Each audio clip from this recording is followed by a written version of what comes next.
right, good afternoon, folks. Hello, I am Shep Harris, Golden Valley Mayor. I'd like to welcome you to Golden Valley, and in particular to the Brookview Community Center. How's lunch going? Is it good? Yeah? I saw some tuna fish. Yeah? I think I said to somebody, it's like owning Shabbat, you know? It's like you just get to say Shabbat Shalom. Well, again, I want to welcome you. It is really a pleasure to have you here. It's wonderful to have the Jewish Historical Society's annual meeting here. And not only do I want to welcome you, but there are people who are hopefully watching this. This program is being live streamed as we speak and recorded. So hopefully the folks like the Harold Smiths of the world who are down in Florida, hopefully you are watching and enjoying this program. I want to thank Robin specifically for inviting me in a few minutes. My job here is to welcome you, introduce Lieutenant Commander here from the Jewish War Veterans, and then Norman Pink, one of your board members. But personally, this is just a thrill for me. It's just, believe it or not, for some reason, maybe the time change messed me up. But I was just tossing and turning by about 5 o'clock this morning in bed, and it gave me a chance to kind of reflect about this moment. For those who don't know, I am a Southern Jew. I grew up in New Orleans. So every once in a while, I say Shabbat Shalom, y'all. Or Shalom, y'all. And I went to, for 10 summers, went to the Henry S. Jacobs Camp, the Institute for Southern Living Judaism, outside of Jackson, Mississippi. And I went to camp with Delta Jews. So I'm very connected up and down. I'm actually, if I think about it, a fourth generation Jew living up and down along the Mississippi River. Having anywhere between New Orleans with some stops beforehand in Caruthersville, Missouri, Memphis, Tennessee, and now here in the Twin Cities, where I'm raising my wife and I are raising our 3 children. So to me, Jewish history is very important.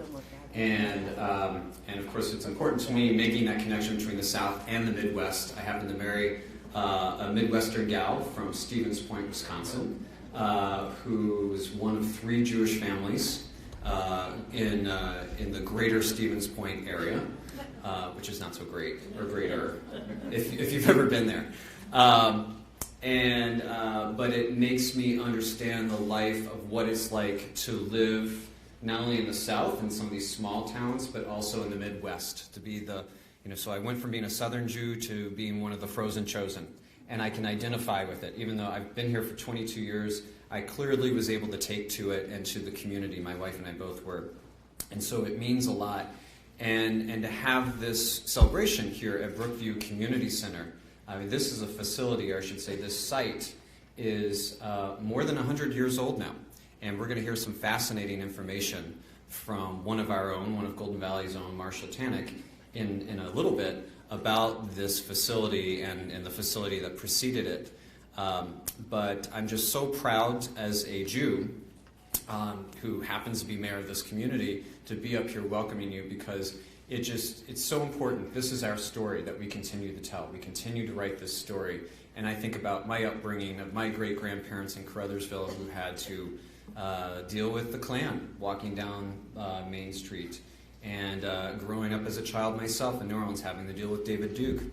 And even to this day, we as a community still have to work and hold things together to fight off anti-Semitism and prejudice. But at the same time, it's not just about survival. It's also about thriving and celebrating our culture, our heritage, our religion.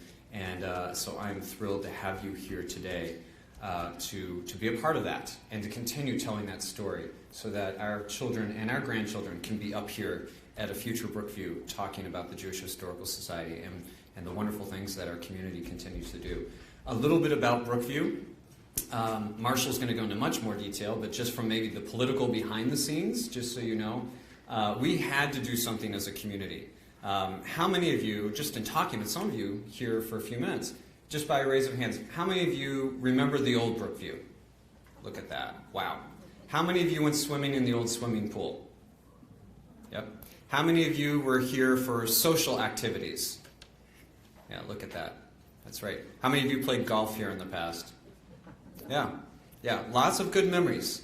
And now there are new memories that are being created here. Again, as I said before about creating and continuing our story as a Jewish community.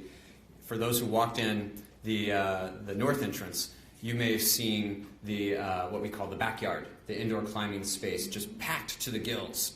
We had over 56,000 kids come through there last year. We're now coming up on year number 2. We're almost finishing year number 2 of this new facility. In the first year, we had over 56,000 kids in there. So just packed to the gills. So you got friendships that are being formed there. You have birthday parties that are happening there. And here in this this beautiful main room of ours, you're having simcha after simcha taking place. I can't tell you the number of, I've lost track of the dozens of bar and bat mitzvah celebrations that have happened in this new facility. So the story that you have, the experiences, the memories that you've had at the old Brookview continue on here at the new Brookview. We built this facility for about $18.5 million. We had some struggles as a community about what size would it be, where would it be. We talked about possibly doing it on the north, or I should say the southwest corner of Highway 55 and Winnetka Avenue, over by the tennis courts of Brookview Park. But that would have cost a pretty dime, a lot more than $18.5 million. We talked about what if we moved the entire facility over to our City Hall and incorporated City Hall into the community center, so at the corner of Golden Valley Road and Winnetka Avenue. That would have cost around $68 million, so a big difference. We had a number of conversations here about a sports bubble, where we could have indoor activities during the wintertime, a walking track for residents or for visitors. And so we looked at various options, and through a bunch of consensus and input from residents, Marshall and I were just talking a few minutes ago with Doris, about who's responsible for this facility. Our community is responsible for this facility. It's not just 5 people who happen to be the mayor and the city council. Our community came together and rallied around putting this facility together, so I'm really proud of it. But I should also tell you, and I don't know if Marshall has this in his remarks, it was time. We needed to do something. The facility, the older facility, the core of it, the primary original part of the community center was almost 100 years old, would have been 100 years old last year. And there were shellacked tree trunks literally holding up the first floor, part of the first floor. So, it was time to do something. We didn't want to find out the hard way, or I should say the dangerous way, that it was time to do something. So we are thrilled and proud to have this facility. And of course, for everybody, not just for the Jewish community, but for everybody. But we are thrilled to have you here today. And so what I wanted to do now is introduce Lieutenant Commander Peter, and I gotta say this right, is it Nikitas? Yes, Lieutenant Commander Peter Nikitas from the Jewish War Veterans, who's going to do a special presentation. He's an Annapolis boy, was commissioned, is that the right term, if I believe? Yes, from the Academy in 1982. Served in Grenada in doing some activity, saw some time down in Grenada in the 1980s, and also in the Mediterranean Sea off the coast of Lebanon. And then also did some time in Pearl Harbor, which I'm sure was probably the toughest part. I've been to Hawaii, and Pearl Harbor is just gorgeous, so that probably by far was the toughest assignment. But anyway, please help me welcome Lieutenant Commander Nikitas.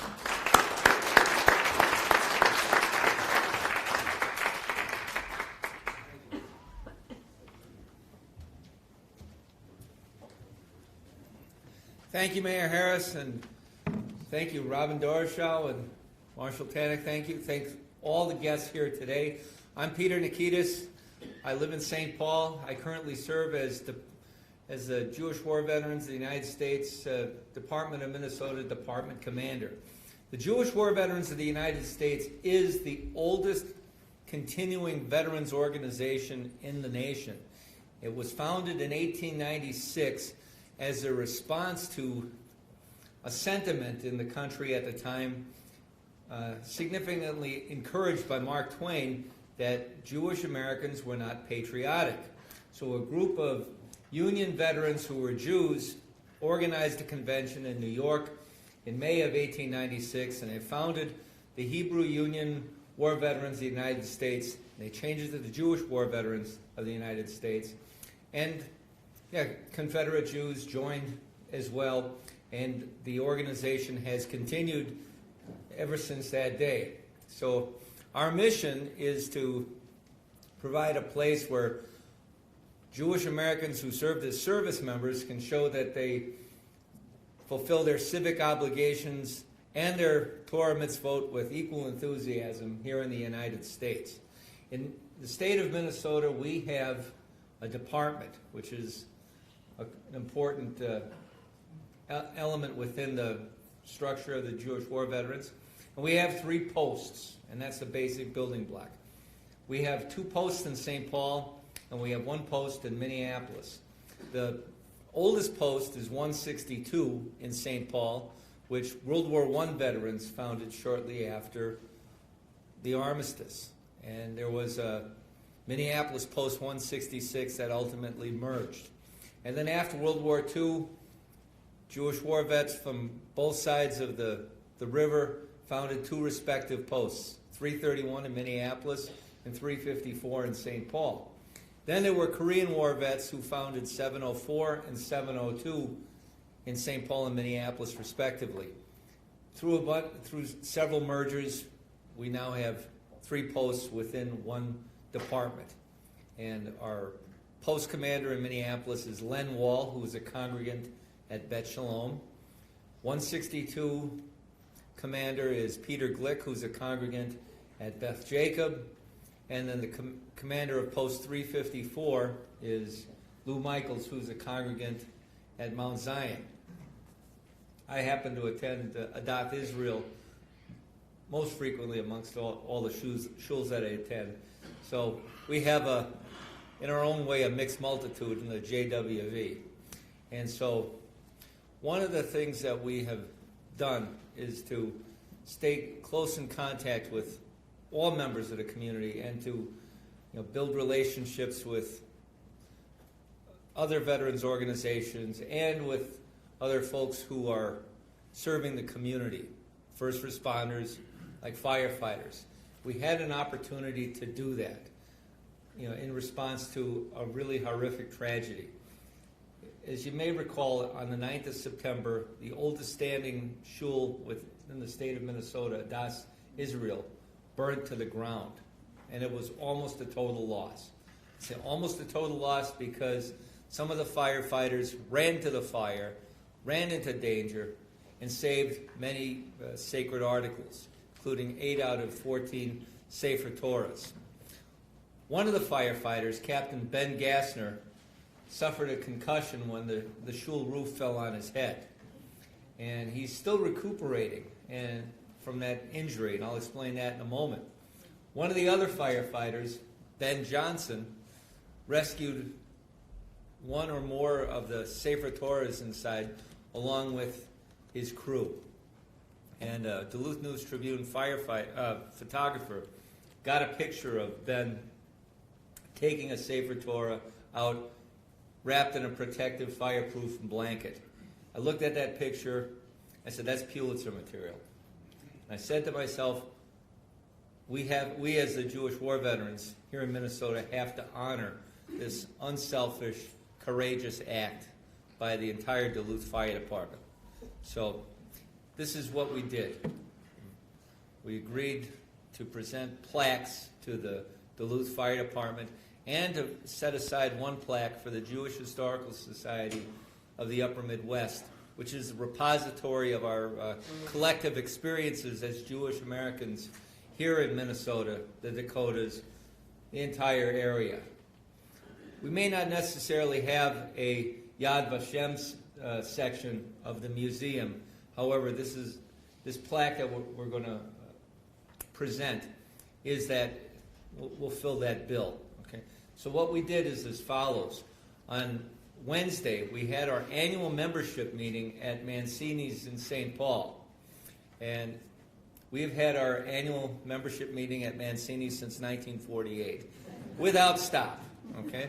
So Chief Sean Creuset, the chief of the Duluth Fire Department, and Ben Johnson, the firefighter who was photographed rescuing the Sefer Torah, came down to accept 2 plaques.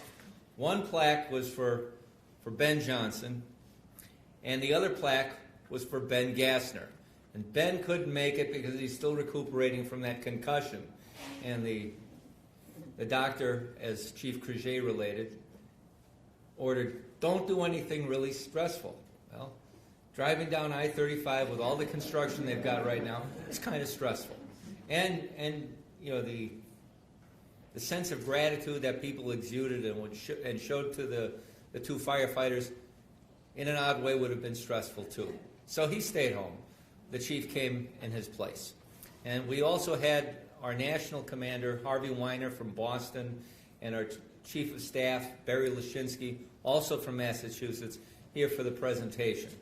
And we gave them the two plaques, lots of pictures.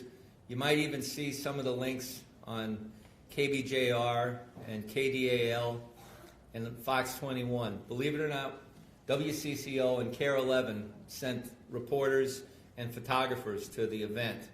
And they provided links to the stations up in Duluth. So if you Google Jewish War Veterans, Duluth and Fire, you'll find everything there. So I'm going to hold this up just so you can get some pictures. And I wish to present this to Norman Pink, who is the representative of the Jewish Historical Society's board. So the Jewish War Veterans of the United States Department of Minnesota is presenting this plaque to the Jewish Historical Society of the Upper Midwest. And Norm, if you could come up here and accept this plaque on behalf of the society. The Jewish War Veterans would be grateful and honored to present it. So this is Ben Johnson, as you can see. I'll read this as Norm gets up here. In recognition and sincere appreciation for his heroic action in saving religious relics from the Adass Israel Synagogue fire, Duluth, Minnesota, on September 9th, 2019. Presented to the Duluth firefighters by the Jewish War Veterans of America, Post 162, Post 331, Post 354, and Department of Minnesota, this 10th day of October 2019. That was a stated meeting when we approved these plaques. So Norm, I'll present this to you. You can all see this.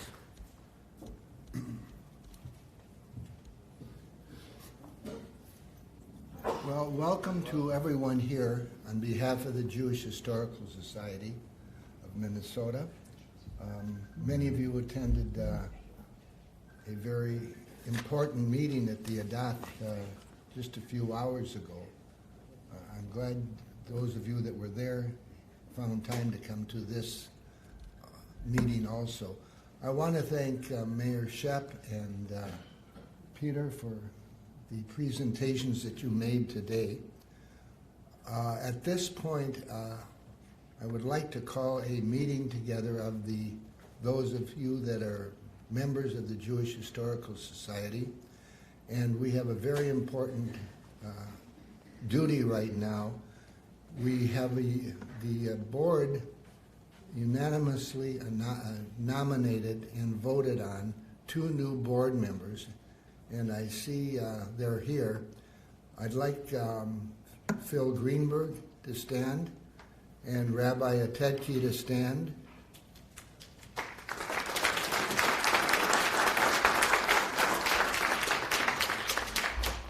And I'll call for a vote from this community here to accept the recommendation of the board that Phil and Rabbi Atedki be accepted as board members of the Jewish Historical Society. Can I get an affirmative vote? All in favor, say aye. Thank you. Welcome. The next meeting will be when? December 10th. Okay? Phil, you'll have to stay home. Well, we'll see. We'll serve something. You know, you can't have a Jewish meeting without food. That comes with the territory. I want to thank all of you for attending. This is a wonderful turnout. I don't know if it's the weather or the food or the proximity to the Adath meeting that was held earlier this morning, but thank you all for coming, and if you have any questions about the society, there's one person I see, I don't know where she's sitting, Sharon Steinfeld.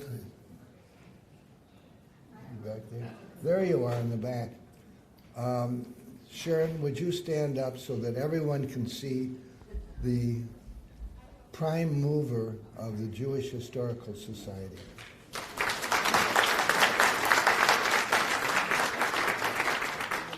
Sharon was not only one of the first members and the person that I think has that's due more credit for starting this organization.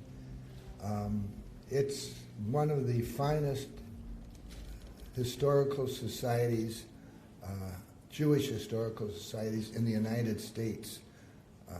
We've gotten comments from around the country, from people that are amazed at what we've been able to do, how we've partnered with the University of Minnesota, how our archives are now 5 stories below the surface in the old sand caves on the west bank of the University of Minnesota. They'll be there in perpetuity, if I pronounce that word right. Are there any questions that I might answer for those of you that are here or would like to be part of our organization? Okay. Robin, would you stand up? Robin is our executive director. Our president is Jamie Heilicher, who's on his way back from Florida. And let's see, if there are other members of the board, would you please stand up so those people that are not members can recognize you?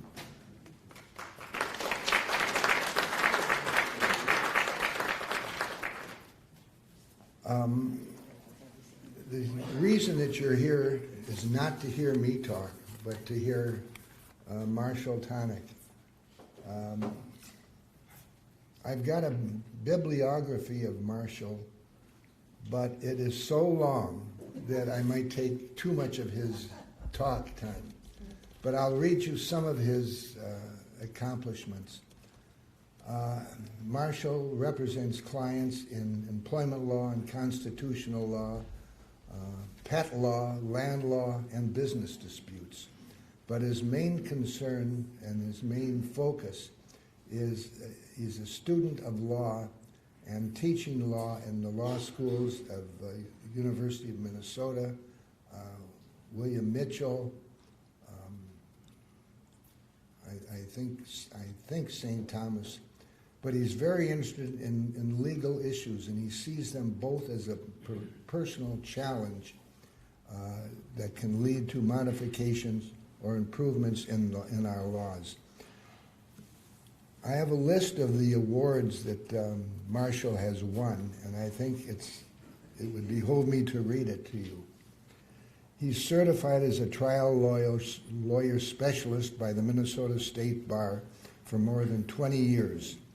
He's named to the Minnesota Super Lawyers list from 2003 to 2019. He's named Author of the Year by the Minnesota Bar Publication and the Distinguished Alumni Award by the University of Minnesota. We'll go on to the next page. He served as a law clerk from 1973 to 1974. He's a contributing columnist for the Minnesota Lawyer magazine, Bench and Bar magazine. He's writing for the Star Tribune, and I think he just had an article published this last week. He taught at the University of Minnesota Law School, Hamline University, St. Thomas, William Mitchell, and authors a weekly column in the Minnesota Lawyer magazine. He's chair of the Golden Valley Civil Service Commission and the Golden Valley Connections Project. I could go on because there's another page of his attributes, but you didn't come here to hear me, you came to hear Marshall Tanick. So, Marshall, please come up to the podium.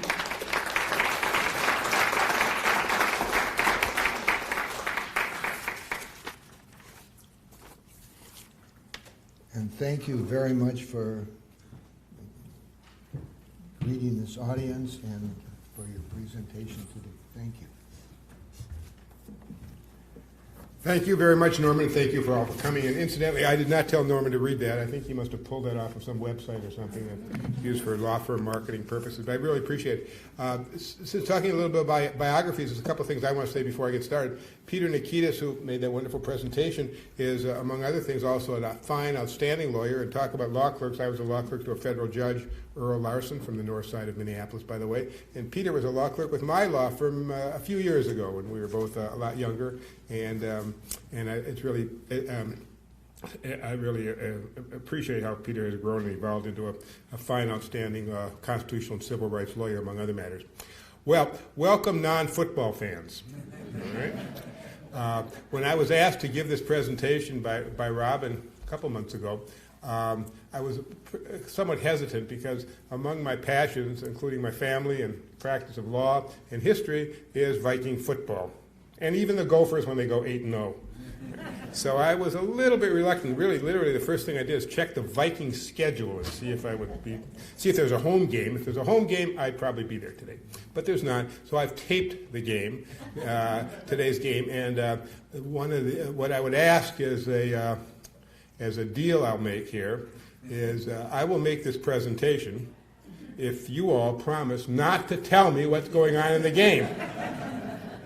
That's called a quid pro quo.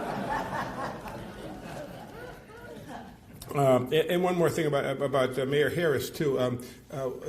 Doris asked me if I was instrumental in developing this, helping develop the new Brookview that I'm going to be talking about, and I said no, I really wasn't. I played a teeny-weeny role, but the man who was is Mayor Harris. Now he didn't do it alone, as they say. You don't build a road alone, right? But he was really instrumental in having the vision to develop what we have here at Brookview. So he had a lot of help from other city council members and members of the public and taxpayers, but nevertheless, Mayor Harris deserves a lot of credit for being the visionary who helped develop the new Brookview. Having said that, one last comment before we get into this is I give a number of presentations on a variety of topics. In fact, if anyone's interested in my topic of Minnesota football law and lore, speaking of football, I'll be giving a couple of those presentations 2 weeks from now. I'm speaking to a Rotary Club about that and one other group, a continuing legal education group, and I do a lot of different presentations. I gave a presentation at the Golden Valley Historical Society a couple of weeks ago about the Minnesota, the connections of Minnesota with Watergate. So I'm kind of diverse. I'm kind of a mile wide and an inch deep kind of person. I know a lot of things. I know a little bit about a lot of things and very little about most things. But one thing that kind of somewhat horrific for me in giving these presentations, I don't like to give presentations to people who know more about the subject than I do. And I think that's a lot of you here. A lot of people here know a lot more of what I might be talking about than what I know. So you may want to correct me and say, oh, no, that's not quite right. It didn't happen this way. Because a lot of you lived through this period of time and spent time at the old Brookview and remember the old swimming pool, which we're going to talk about. So your memories might be better than mine. But what I've tried to do here is use Brookview as a metaphor for issues relating to discrimination and, as I say, Jim Crow and Jews in Minnesota. So while the presentation is somewhat about the history of Brookview, it's done in the context of how Brookview has evolved over the last 100 years and paralleling views about Jews and anti-Semitism views in our community. And I think you'll hopefully see the parallels as we get into this a bit. What kind of got me going on the topic was about let's see, it was last winter, I guess. I lose track of time here. Last winter, local PBS did a program that was produced here locally about Jim Crowism in the Twin Cities. Did anyone catch that? And that kind of got me thinking about, well, yes, there was and still is a lot of racial discrimination against racial minorities in the Twin Cities, and the history of it's very interesting. But I said there's also a somewhat parallel history, too, of the Jews in Minnesota. So that's where the term Jim Crowism comes in here. What I'm trying to do is equate, to some extent, equate might not be the right word, but at least piggyback on the Jim Crowism of the Twin Cities, and to show how it also affected we in the Jewish community. So here is here's an overview of what I'm going to talk about. That's my table of contents. We may not be able to cover everything, but I'll try to cover as much as I can in the half hour allotted to me before we leave and watch the tape fighting football game. Well, the new Brookview, well, that's kind of the old Brookview, just a view of what happened here. And some of you remember the old, I didn't know the old clubhouse actually went back to 1918 or so, at least remnants of it did. So, here's our new shining Brookview. And oops, I missed something. Yeah, the opening of this, the opening night for Brookview was back in what was it? November 30th. It was back in 2018, and I was privileged to give the keynote address at that night, or the opening night of Brookview, and we talked about a number of topics, including the history of Brookview, and some of the presentation tonight, this afternoon, tracks a little bit of what I spoke about when the opening of Brookview, the new Brookview, occurred. Yes, the new Brookview. Well, let's talk about the old Brookview. The old Brookview traces its roots back to a little bit after World War I. The Walker family bought and developed this land, this area, as a golf course. Golf took off in the Twin Cities right after World War I. There was a few golf courses around before then, but golf became somewhat of a more significant feature in our lives, not just here but around the country, after World War I.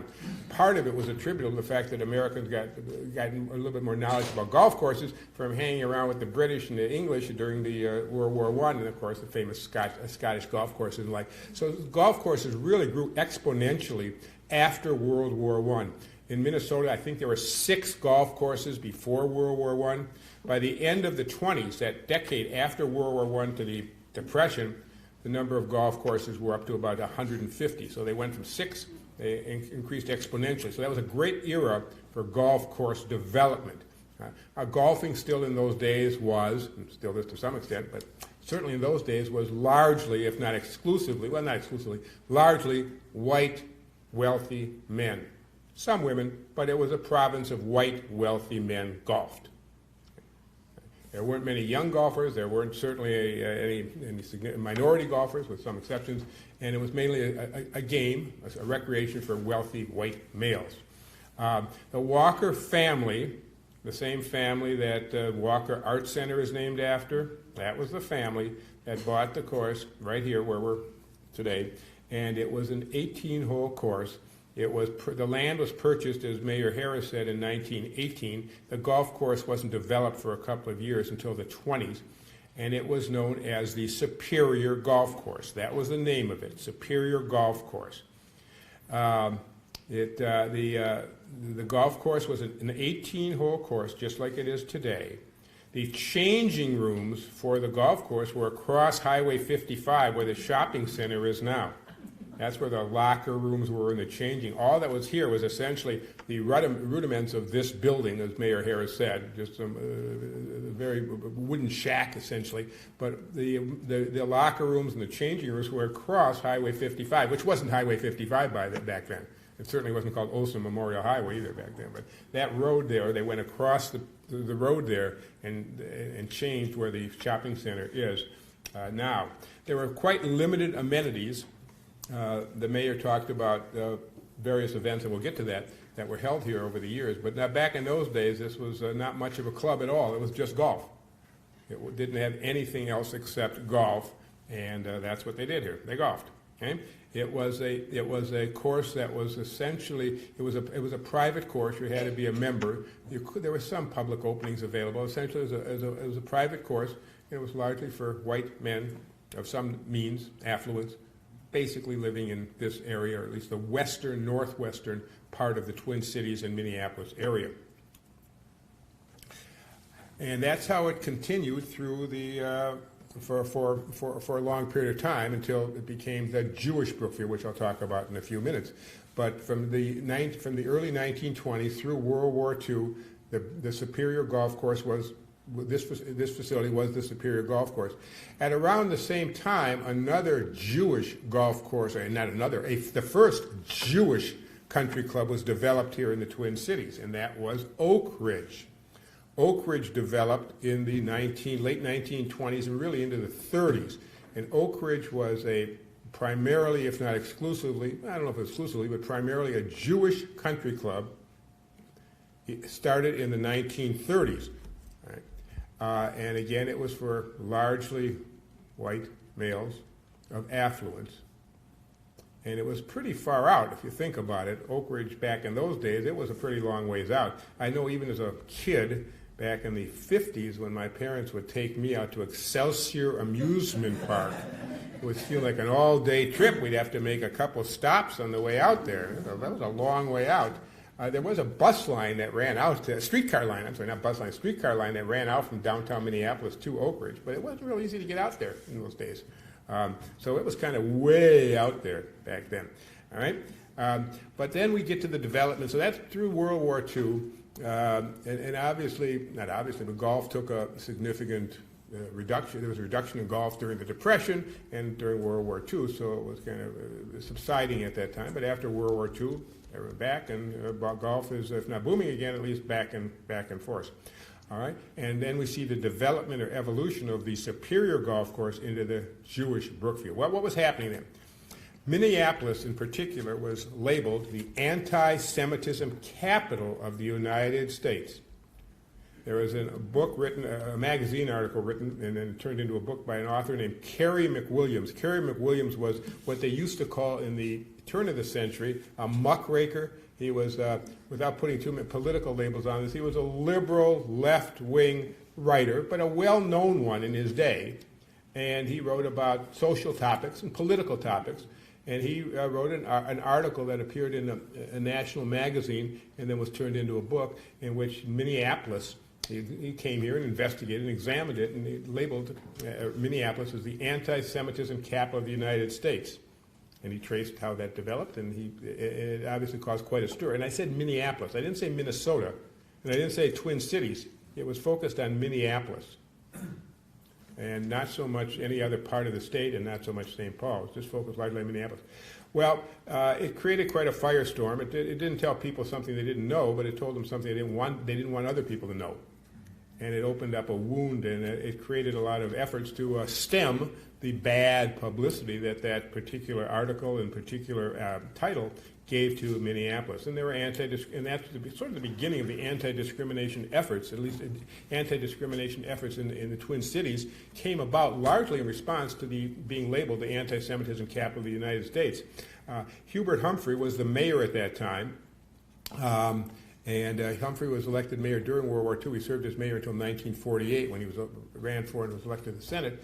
And Humphrey, as mayor, Humphrey set up a commission to deal with anti-Semitism and a task force and those kind of study groups and investigations. And there was even some legislation enacted during that period of time in Minneapolis that ultimately was the predecessor of the fair housing laws that was adopted statewide in Minnesota, and the creation of the some of the early anti-discrimination laws were enacted in Minnesota in the mid-50s. They were patterned after some of the Minneapolis ordinances that were sponsored by Hubert Humphrey in the mid and late 40s in response to the Kerry McWilliams article about Minneapolis being the anti-Semitism capital of the United States. And those were kind of forerunners of the federal legislation in the 1960s, the Civil Rights Act and the Fair Housing Act. But they sort of had their roots, to a significant extent, here in Minneapolis. So that's the irony. Minneapolis was claimed to be was titled the anti-Semitism capital of the United States. And in response to that, legislation and other political efforts were taken that set the groundwork for anti-discrimination laws in Minneapolis that sped to Minnesota, that ultimately were to some extent the model for the federal Civil Rights Act of 1964 and the federal Fair Housing Act of 1968. To a large extent, they were born out of experiences here in Minneapolis. Well, what else was going on kind of in the anti-Semitism world of that post-World War II era? Some of you may remember a movie called Gentleman's Agreement. It came out in 1947. It was a big movie. It won the Academy Award in 1947. Hollywood was changing. This was the era of film noir and somewhat recognition of social problems that had been glossed over before, or couldn't even be portrayed because of the strict movie codes they had back in those days. But it was a breakthrough. The movie Gentleman's Agreement was a breakthrough. It starred a big star at the time, Gregory Peck, who played a character. The movie character, his name is Philip Green. And some of you may remember seeing the movie or seeing it since then. It's still around on television. You can find it there. And the theme of the movie was Philip Green, played by Gregory Peck, was a journalist who used the name Philip Green, and he was investigating anti-Semitism at the time, and he couldn't get a job when he identified himself as a Jew. He was turned away from hotels when he identified himself as a Jew. And in those days, you would have to, when you registered in a hotel, they'd ask you, your name and your address and where you live and your phone number and their religion. Okay? And when he put that down there, he was blackballed. And it really created, again, a much more recognition of a problem, and a major problem that existed in our society at that time. This was also the era in which other primarily, or if not exclusively, Jewish organizations were developed here in the Twin Cities. Mount Sinai Hospital, and many of you know the history of Mount Sinai Hospital, but for those of you who don't, and I'm painting with kind of a broad brush here, but as a general matter, I think this is true. Generally speaking, Mount Sinai Hospital, which was opened up in 1947 on Chicago Avenue in Minneapolis, where the Heart Institute now is, was the product of Jewish doctors in the Twin Cities, largely Minneapolis, not being given privileges, admitting privileges and practice privileges at area hospitals. There was a fair number of Jewish doctors back in those days, and they could see patients, but they couldn't attend them in hospitals. They could admit their patients to the hospitals as long as somebody, a non-Jewish doctor, treated them in the hospitals. So it was that wasn't just a practice; it was agreed to by all the hospitals. We will not allow Jewish doctors. As a result of that, the Jewish doctors got together and formed Mount Sinai, which was the Jewish hospital of the day. That's 1947, 1948, the same time these other developments are happening. Oak Ridge Country Club, as I indicated, that was started a little bit earlier, but it started to blossom after World War II, including a little bit better transportation after the war to get out to Oak Ridge. The Standard Club, many of you remember the Standard Club? Well, raise your hand if you remember the Standard Club. Some of you may have been members there, okay? Yeah, that was a Jewish club, social club, here in the Twin Cities area. And I know as a kid, growing up in the 50s, it was a big deal to say someone's parents are members of the Standard Club. My parents weren't. And I'd always ask them, why aren't you in the Standard Club? Big measure of pride if you were in the Standard Club, a social club of its time, a Jewish social club of its time. Hillcrest also was developed in St. Paul. Hillcrest became the St. Paul Jewish golf course. Right?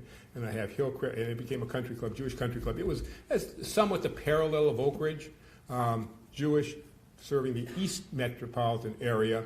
And I put RIP because Hillcrest recently, it went through several metamorphoses and it's now defunct altogether. But all these developments occurred right after World War II.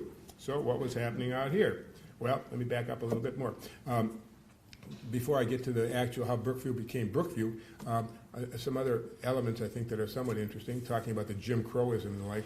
There were restrictive covenants. Well, let me back. Before I talk about restrictive covenants, after World War II, as the suburbs grew, developed, this was this was farm country out here.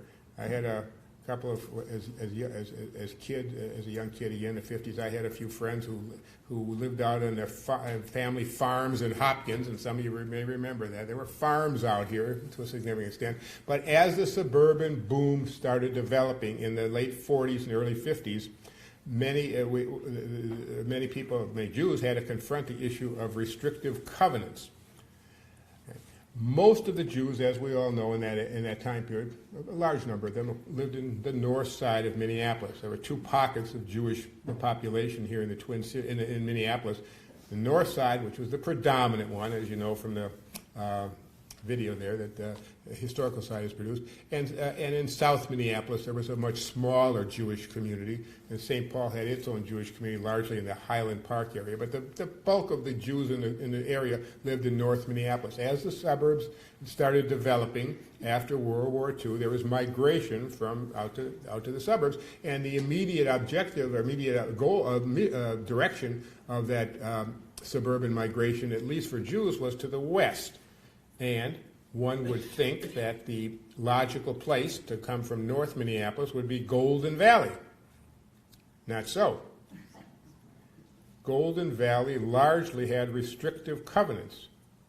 I know the deed that the first house I lived in Golden Valley, not where I live now, in Golden Valley, by the way. I'm a Golden Valley resident for many years, but the first house that I had, we owned in Golden Valley, did have a restrictive covenant, and it had a clause that said that the house could not be sold to anybody who was of the Jewish race or religion or Jewish blood, Negroid blood, Indians, and Orientals. And those were in our deed, and in many deeds in Golden Valley had these restrictive covenants. When Tyrell Hills was developed, the area around, especially South Tyrell Hills, the area around what used to be the Prudential Building, which now is the Target Building, right along Highway 394, which used to be Highway 12, to the south of Highway 12, that pocket there called Tyrell Hills. I remember very well as a young lad, sometime in the early 50s, seeing these newspaper ads for Tyrell Hills, this new development that was being developed, and the ads themselves said, and I've been trying to find these, by the way, as a historian, I try to find these. I can't find the actual ads. I've gone to the microfilm in the newspaper, and I can't find them, but they existed because I remember it. Tyrell Hills, and they show these new houses being built, for $12,000, $15,000. There's a lot of money in those days, as you know. Restrictive neighborhood. That's what the ad said, and they were used that. And in fact, that was used as a selling feature for Tyrell Hills and other parts of Golden Valley. That, hey, this is a restricted area. Well, what happened because of that is, generally speaking, knowing they were unwelcome there, the Jews passed over Golden Valley. There were some Jews who lived in Golden Valley. My wife's family lived here in the 50s and 60s. But generally speaking, pardon me, the migration skipped over Golden Valley and went initially to St. Louis Park. And that's how St. Louis Park became a Jewish area. Why St. Louis Park? Why not move out to Edina? Well, Edina was a little bit to the west, to the south. St. Louis Park was the next suburb over after you get to Golden Valley. And of course, talk about Golden Valley being restrictive. Don't get me started on Edina. I mean, how many of you knew any Jews in Edina until 1970s or 80s? You didn't have them there, okay? So Golden Valley became Golden Valley became the spot where Jews passed over. Now, why would they do that? I mean, how do these restrictive covenants play into that? Well, interestingly, Minnesota had a law dating back to 1919. This is a Minnesota state law that made these restrictive covenants illegal. There's a specific law on the books in Minnesota, which has been reactivated just last year by the legislature, but it's been on the books since 1919, that prohibits restrictive racial or religious covenants in deeds. But, like many other laws, it was disregarded often, right? Then we get to 1947 in a Supreme Court case named Shelley versus Kramer. You're familiar with that, Peter, and Judge Oleski is familiar with the Shelley versus Kramer case. It's a case out of Michigan, and it involved a restrictive covenant. Okay? It was a racial one, not a Jewish one. Michigan, there was a covenant in this property deed that said that the house could not be sold to anyone who was a racial minority, black, Negro, as they called it back then. Okay? And so that transaction couldn't go through, even though there was a black family who wanted to buy this house. That case went all the way up to the United States Supreme Court in 1947. The case is Shelley versus Kramer. And the Supreme Court said in the Shelley versus Kramer case that these racial covenants, restrictive covenants, are not legally enforceable. That didn't mean that they were invalid. You could still have them in deeds. The court just said they can't be enforced if you take them into court. So they still continued to be in deeds, even though they were unenforceable, but they left a message to people. And real estate people and others would point them out to people that this is a restrictive area, even though by the 50s and 60s, those clauses were illegal, but they still existed in deeds. In fact, there's been some people, and then the Minnesota legislature last year passed a law that allowed people to change their old legal deeds to take out those restrictive covenants. But if you have an old deed, to property in the area, take a look at it and see if it has those restrictive covenants, because they were quite prevalent. Not always not enforceable legally, perhaps, and illegal in Minnesota, but nevertheless they existed, and they were features that the people in the real estate industry knew about, and they enforced them. They enforced them by showing buyers, prospective legal Jewish buyers, where they could live and where they couldn't. So then we get to the purchase of Brookview, and Brookview gets purchased at that time. Oops, let me back up. So all these developments are going on here dealing with anti-Semitism post-40s, and the Jewish members of the Jewish community decided to purchase this facility. And that's how, and it was 1947, Brookview was purchased from the Walker family. The Superior Golf Course became Brookview. The Jews banded together, formed a nonprofit corporation, and bought this property and turned it into Brookview. Okay? That largely, and I'm not saying this in a derogatory way, but largely the Jews who bought and became members of Brookview were a little bit less economically and socially affluent than the Oak Ridge crowd. Okay? And I'm not saying that to derogate anyone, but the Oak Ridge crowd was older line, more affluent Jews, okay? Largely, mainly professionals, a lot of doctors and lawyers, and we all know that many opportunities were not available to Jews back then, and economically and professionally. But Oak Ridge was kind of a higher tier social strata and more expensive to join, and Brookview was developed as sort of a middle class and maybe upper middle class Jewish facility. And I won't say it competed with Oak Ridge, but at least its members were a little bit less affluent and a little bit less desirous of going all the way out to Oak Ridge. I'll take questions at the end and comments, and some criticisms even. I get those. So that was kind of the profile that Brookview had back then. I'm not saying there weren't any affluent people, but I'm just saying, generally speaking, Brookview did not have the affluence and the social cachet of being a member of Oak Ridge, which was fine, and the members didn't mind it. That's what they wanted. It was closer. Many of them did still live in North Minneapolis, so it's much closer than going out to Oak Ridge, too. So there were a lot of reasons why Brookview was developed, and it became a place of our own for middle class and upper middle class Jews, largely but not exclusively from who were still living in North Minneapolis, were living in North Minneapolis in the 1940s and into the 50s. A number of renovations were made at Brookview after it was purchased by the Jews, the Jewish community, in 1947. And as of that time, they still had the changing room across the highway, and there was very little here other than the golf course. But this became a real country club. A pro shop was added. This building was expanded. I don't think it cost quite as much as the $18 million that Mayor Harris talked about. Locker rooms were put here. A swimming pool. Yes, there was a swimming pool right over there. Okay? That area there, near where the practice tees are, was a swimming pool. How many of you swam at the Brookview? Some people, I've made this statement, that, no, there was no swimming pool. I'm sure there was no swimming pool. Well, I remember, and they're not a swimming pool, they had diving boards. Those days, they didn't have all these warnings. You can't do this, you can't do that. It's illegal. They had a swimming pool and diving board, and I dived into that pool. So people tell me that there wasn't a swimming pool here. Either I'm mistaken or hallucinating, but I'm glad you swam there. So there's a swimming pool. There was a big ballroom here, a large dance floor, and that largely was for weddings and bar mitzvahs and the like.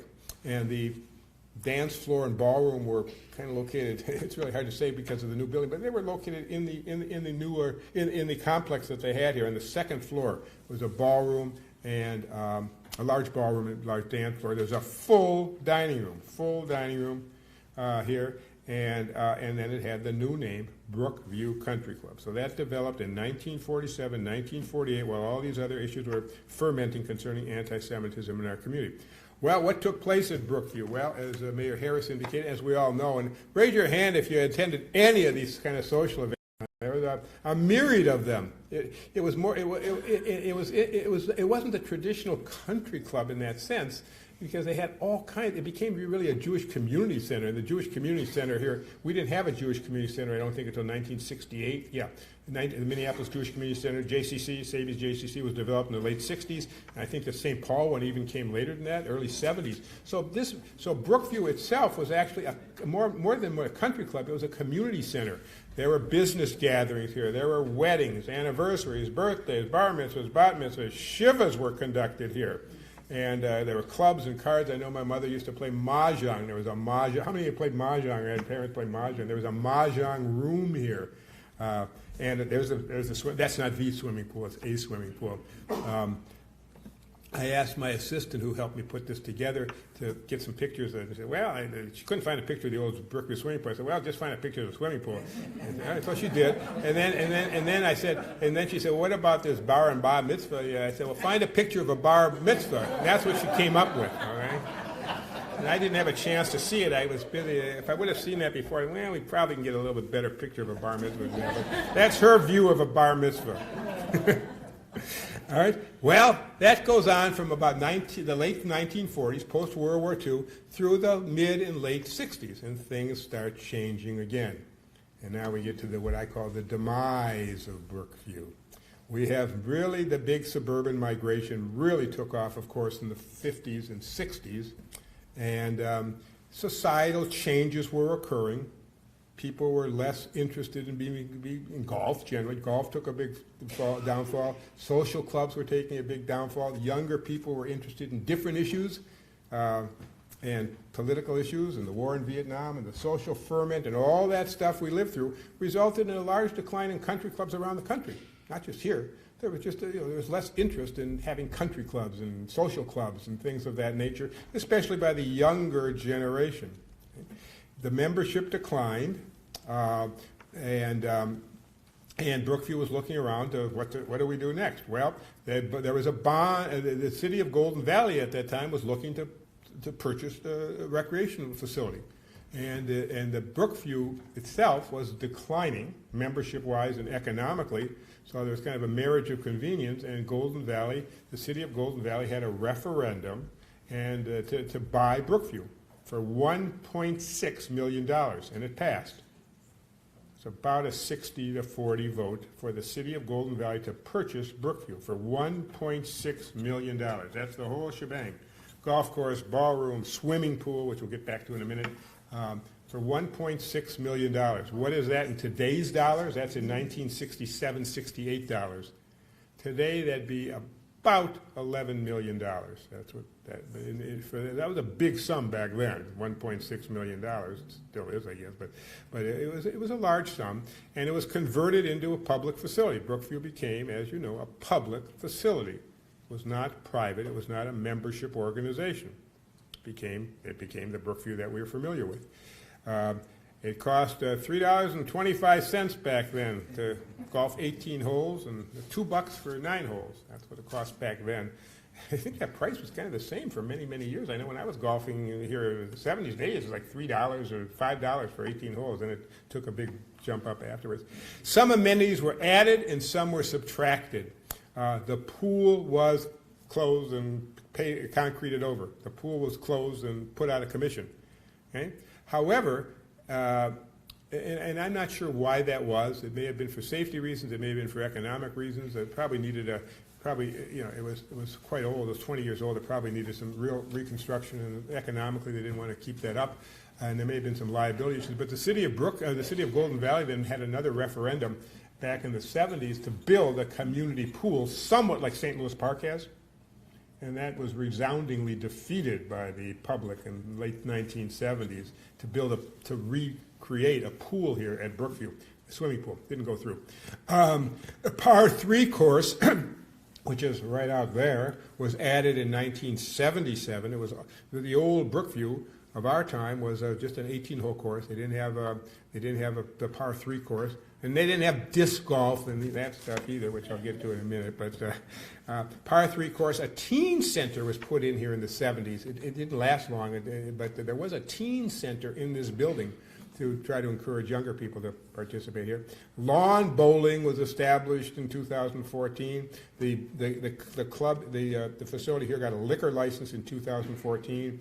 Winter ski trails, these are fairly recent innovations. And then, of course, disc golf came into play, and that's pretty popular. And now we have the lawn bowling. So it's quite a different Brookview, but it changes with the times and changes with what public preferences and the like.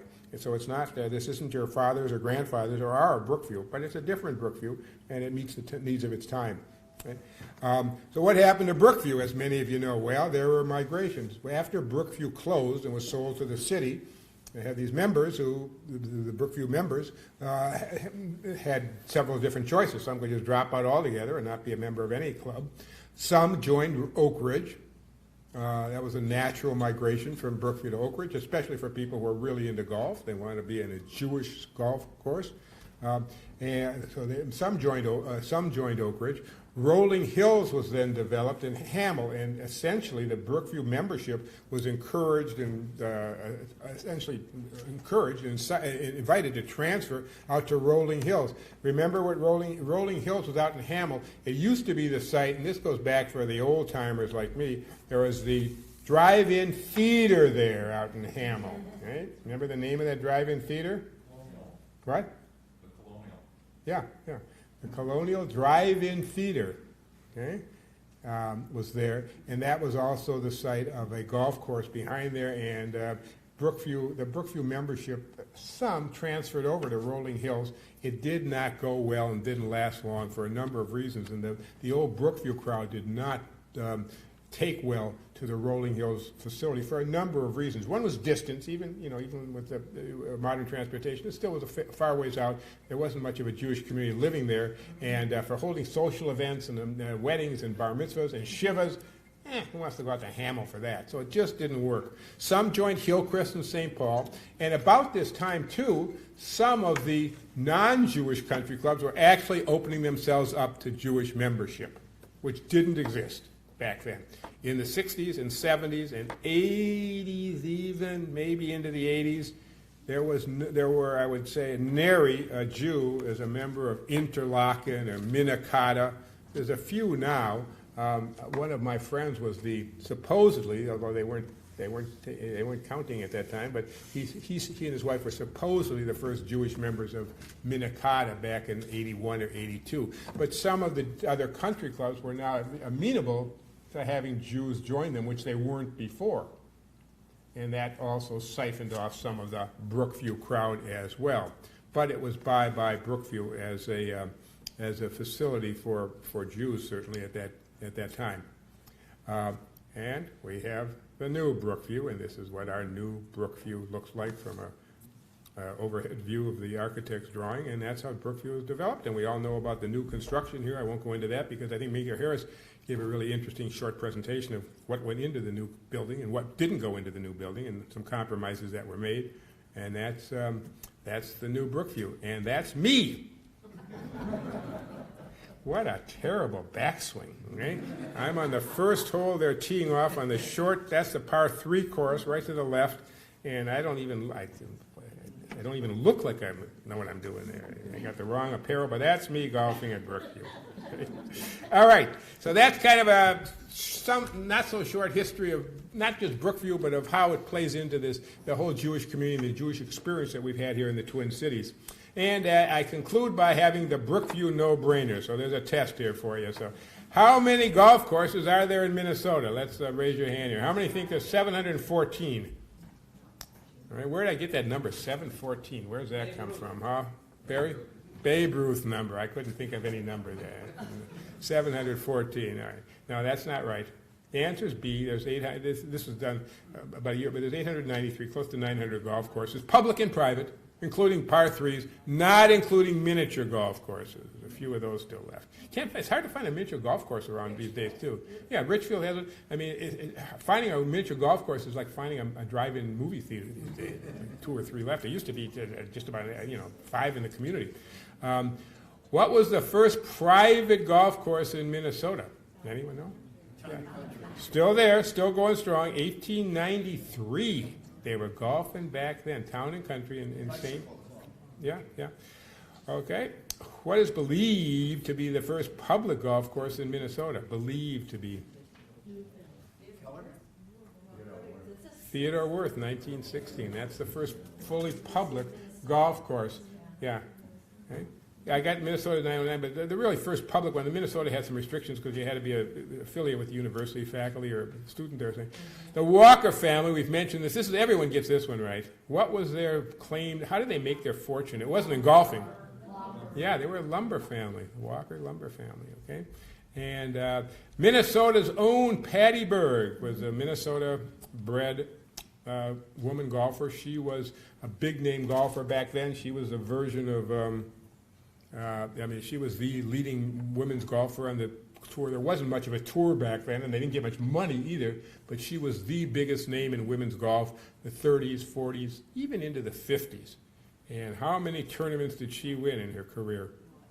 Yeah, well, it's number B. She won just about all of them, okay? She was like the Tiger Woods and more of women's golf, and she was a Minnesotan who played here at Brookview. Brookview hosted, the old Brookview hosted 2 national women's events, national women golf tournament events, and she played in both of them. She won one of them. She didn't win the other one. But Brookview was a host, the hoster of 2 United States women golf tournaments. And then we get the tiebreaker that you all know, too. All right, we talked about the road out there, Highway 55, as it's known now, for many, many years. It was known, still is, I guess, to some extent, as Floyd B. the Olson Memorial Highway. That's what they called it when I was a kid, right? Yeah, I remember. Olson Memorial Highway. They had the statue of Floyd B. Olson there in North Minneapolis. He grew up in North Minneapolis. And it was named for him. And what was he? During the Depression, he was governor. Yeah, he was the governor during the Depression. He was considered, Floyd B. Olson, Minneapolis, North Minneapolis. He wasn't Jewish, needless to say, with that name, but he was what was called a Shabbos Goy. All right? He lived in a heavily Jewish community, and he was a Shabbos Goy there. And he was the first governor who had any significant relationship with the Jewish community. He actually had Jews in his cabinet, and because he was very familiar with the Jewish community. And he was considered a possible candidate for president either in 1936 or perhaps in 1940. Roosevelt, of course, was serving his first term, 1933, during the Depression, and it wasn't clear if Roosevelt would run again for even a second term, and there was all kinds of other candidates back then, Huey B. Long, and you know the story of that. But Olson was the left wing of the Democratic Party back then. Okay? And he was considered a leading spokesman for the left wing of the Democratic Party. But Roosevelt, of course, ran again in 36, but they were grooming. Olson was being groomed for, after Roosevelt serves his 2 terms, Olson would be a leading candidate to run for president. Unfortunately, death intervened, and he died young and died in office in 1937, I think it was, 37 or 38. So that's Floyd B. Olson, and that's the highway, and that's my presentation. Okay? All right. Hope you found it somewhat interesting. I know that many of you participated in some of these events that took place at Brookview and kind of grew up here and know what I'm talking about, and some of you know more than what I know. Questions, comments, and keep the criticisms real low. Yes. I was just curious where the Golden Valley Country Club fits into all this, right down the street, and was it around when Brookview Country Club was in its heyday? Was it open to Jewish members? Don't know much about that. I suspect it was no country club. I'm sorry. Yeah, the Golden Valley Country Club on Golden Valley Road. Yeah, that goes. I'm sorry, you got me confused there. 1914 was when the Golden Valley Country Club was built. There's Jewish membership now, but no, there were no Jews in the 40s and 50s. No, there were no Jews. It was like all the country clubs around. It was a Gentile golf course. Yes. I heard a little different version of the demise of Brookview. Okay. I heard the Golden Valley taxed them to death. Well, that may have been a factor. Sure, that may have been a factor. I don't think that was the most significant factor, but I was I wasn't around it. Well, I was around at the time, but certainly taxes can be a factor. But I think, and that may have, well, the taxes may have contributed to having raised the dues, which may have contributed to people leaving. So it was probably a combination of factors, but certainly economics were a driving force. But I don't think that was the only force. I think, sociologically speaking, some of these other changes that were going on in society and younger people not being that interested in country clubs, I think that was a factor too. But I don't deny that they probably got pretty highly taxed. Yes. Yeah, a couple corrections. Yeah. Governor Olson was farmer labor party. Right. Humphrey were merged the two parties. You're right, yeah. Yeah, I could get into that too. You're right. Olson was a farmer labor. We didn't have Democrats. The Democrats were the left-wing kind of socialists, and they merged together with the DFL in 1948. You're right about that. Rolling Hills, it was Rolling. It's Rolling Greens. That's a mistake in there. You're right. It's Rolling Greens. I made a mistake, and I didn't correct that. Yeah, you're right. It's Rolling Greens, not Rolling Hills. That's my mistake, and I didn't have a chance to prove it. But, yeah, the Olson was a member of what was then known as the Farmer Laborites, but they were kind of the Democrats. They were affiliated with the Democrats. All right, they weren't. All right, I'm going to stop talking now. All right? I think they were, and I'll debate you with that later. I'll debate you about that later. They weren't Republicans, though. All right.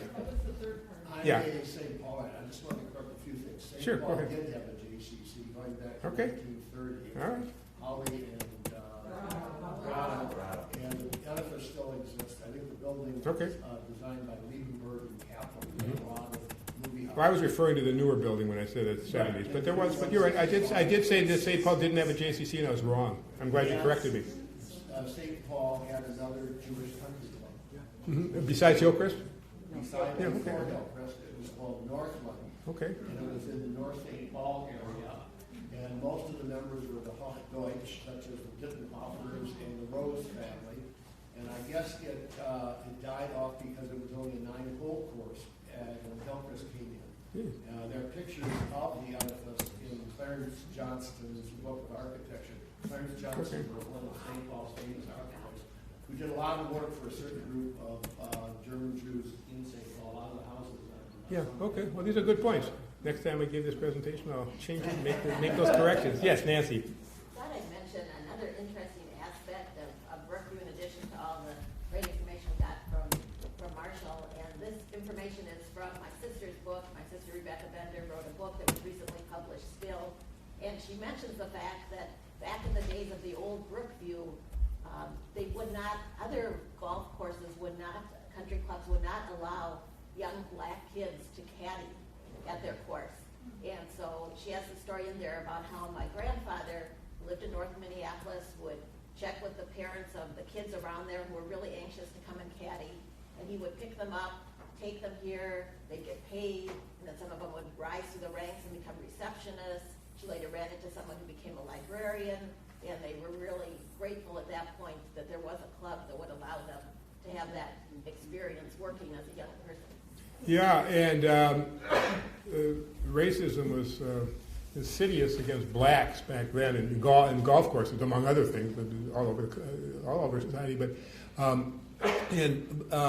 blacks were largely restricted by custom and practice in golf here to play at Theodore Wirth, and some played in Hiawatha and South Minneapolis, but blacks could not get on a golf course in public or private golf courses. They were restricted to those two courses, and that led to the development, the creation of the National Black Golf Tournament, which was called the Bronze Open. The Bronze Open was, blacks were not allowed on the professional golf tour back then in the 50s and even into the early 60s. I think the first golfer was Charlie Siffer, who played on the pro tour, and blacks were never allowed at the Masters until maybe 1980s, 90s. But anyway, so Minneapolis, because Minneapolis had the two golf courses that allowed blacks to play, the national organization of black golfers held their annual event here in Minneapolis. It was called the Bronze Open, and one of the featured star players, the celebrities who would come here to play in the Bronze Open each year was Joe Louis, the boxer. And I, as a young kid, caddied, not for him, but I caddied in his group one year in the Bronze Open. Okay. Interesting sidelight. Yes, sir. Just a correction on the opening of Mount Sinai Hospital. Yeah. Money was raised in 1947, but didn't open until 1951. Okay. fair enough. My parents were hoping I'd be a little bit late so I could be born there, Yeah, and that's okay. why I was. Yeah, but so the initiation started in 47, I guess. It wasn't created until 51. Good point. Yes. Geez, I told you earlier, one reason I don't like to give these kind of presentations is that people know more about than I do. Okay? This would be a great presentation to give to people, non-Jews. Wow, this guy really knows everything. I have a question. My grandparents belonged to this Pardon? I'm sorry. a million years ago, and I remember going there as a little. I'm sorry, I didn't hear what you said. My grandparents belonged to the Standard Club. Yes, a yes, yes, million years ago. Yes, yes. And I went there as a little kid, and I don't remember where I went. And weren't there like a couple of different locations, and where were they? Well, any Standard Club members here? It was at the top suite of the picnic. Yeah, okay, all right. Yeah. Yes, Judge. Wait a minute. Yeah, that's what I remember. I didn't remember what hotel, but I remember it was at a hotel in downtown Minneapolis, and the Pic Nicolet in its day was the most lavish hotel in downtown Minneapolis. Yes, Terry. Yeah, there was one in, yeah. It was in downtown Minneapolis. Yes, sir. Yes, Judge. I sort of remember Golden Valley. Wait a minute. Quiet, everyone, please. It's Judge Oleski. You all know. No jurisdiction. I know when I'm appearing before him, he's usually sitting here, and I'm sitting there. And I don't talk when he talks. I recall Golden Valley back in the late 60s wanted Brookview, and I think they threatened to take the liquor license, and that precipitated the agreement to sell to them. All right, well, so we have two other factors here, high taxes and Golden Valley. But I guess what you're suggesting, Judge, and you're probably right, that Golden Valley was kind of looking very favorably on wanting to buy this site, and maybe they gave them a bad situation on taxes and treated them other way. But I think it was a marriage of convenience. I don't think even without that Brookview would have lasted much into beyond the late 60s and into the 70s. I just don't think it could have done that. But maybe, Molly, did you have a question? I don't think Brookview became that name for a while because I played there in the 40s, and in 1950 it was still called.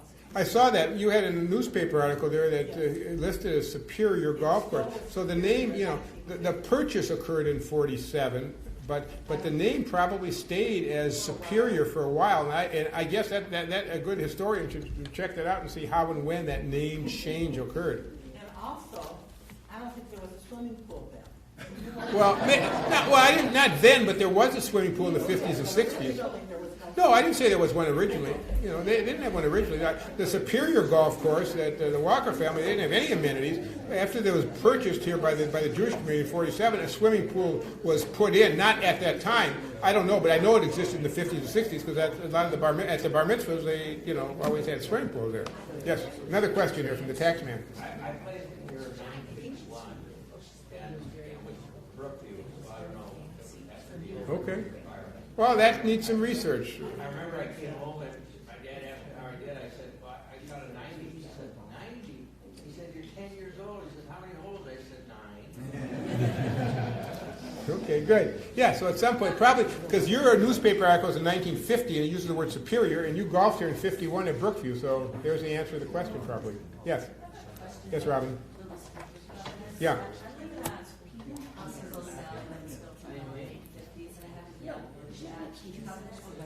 I understand they have numerous laws, but in the highly unlikely case that the law Sure.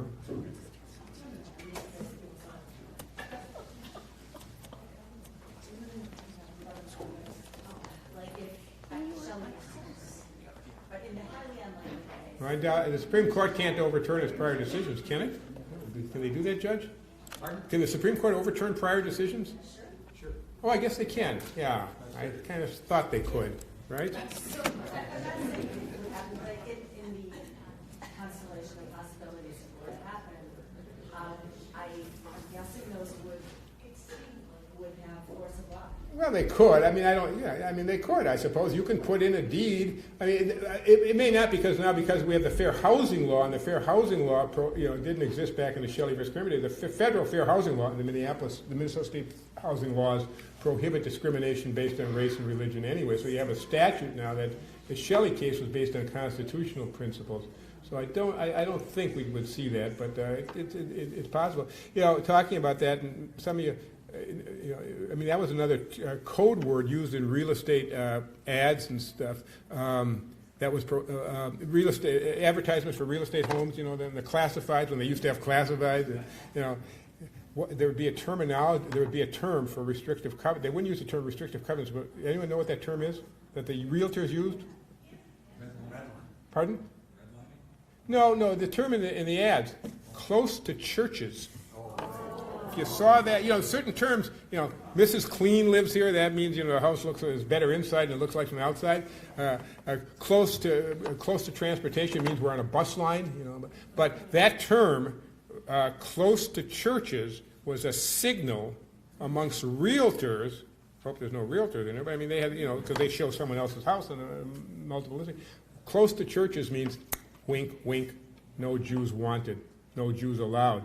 And there was a lawsuit that was started in the late 60s, not here, but in Chicago, a class action suit to prohibit realtors from using that term, close to churches, because it was a code word meaning no Jews allowed. Okay? Another term that was used back then, too, is pride of ownership. That's a term that was essentially a code word for no blacks, no Hispanics. Pride of ownership. Okay? Those terms were used and known by realtors. When they put that in there, they knew what they were saying, and the people who read it knew what they meant, sort of. It's a code word. But close to churches. I always wondered about that. Even people, they really care to be close to a church? I don't know, but I guess they do. But close to churches had nothing to do with transportation. Yeah, you can walk over to church. It had to do with no Jews allowed. Okay? Anybody else have a comment or question? Thank you for these good points. I mean, and some of these, I'm going to incorporate these, and if I ever give this again, I think it's my last time. Ooh, tough crowd. Yes. This is a golf thing. Actually, during the Depression, golf was very popular. The WPA funded 9 golf courses in Minnesota, Oh, in the Twin Cities, but one in Anoka. But it also funded a lot of improvements of golf courses. And there's an article in the summer issue of Minnesota History Magazine that describes this story. Oh, good. Yeah, that's a good point. Yeah, that's a good WPA type project too. Yeah. Yes. Good point. Anybody else? Yes. Terry again, and then. You should end your dissertation with a bit of humor, so I'll add it for you. Oh, there was no humor in this? Real humor. Real humor. Good humor. Good humor. Good humor, as distinguished from forced, unfunny humor. Yes. Sammy Davis Jr. was asked what his handicap was. He says, I don't need any more. One-eyed Negro Jew, I don't need any more handicaps. Yes, sir. Yeah, I heard one of the main differences between Brookview and Oak Ridge was Oak Ridge required a minimum contribution to the federation. And that, so this was... May have been. Yeah, may have been. Yeah. And I don't, some of you who are members of the Brookview or family were, I mean, I don't think, Brookview wasn't, exclusively Jews. I don't think there were some non-Jews who were members of Brookview, but not too many, not too many. About the same number as were members of Minnetonka Club, huh? 1 or 2, okay? So it was, when I use the word primarily, but I probably could say exclusively, or almost exclusively, yes. Any other questions, comments? I hope you enjoyed this, and it was fun too for you because you could share in some of the memories here. Thank you very much for giving me the opportunity to be here. And my concluding remark is Skol. Go forward. Yeah, that too.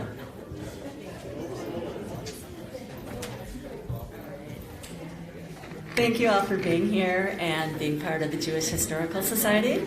Have a good afternoon.